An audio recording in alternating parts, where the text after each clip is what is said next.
నీవు నడిచినప్పుడు నీ అడుగు ఇరుకున పడదు, నీవు పరిగెత్తున్నప్పుడు నీ పాదము తొట్టిల్లదు. సామెతల గ్రంథము 4వ అధ్యాయము 12వ వచనము.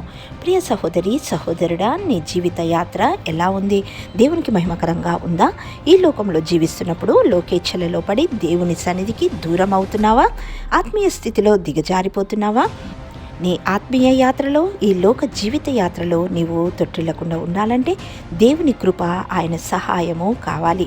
ఈ దినము ప్రభువు తన వాగ్దానంచి నీతో మాట్లాడుచున్నాడు. నీవు నీ జీవితాన్ని ప్రభువుకు అప్పగించుకో.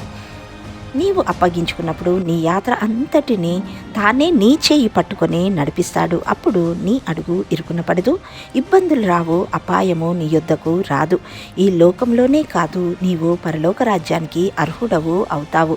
విశ్వాసముంచు, నిశ్చయంగా జయ జీవితాన్ని పొందుకుంటావు.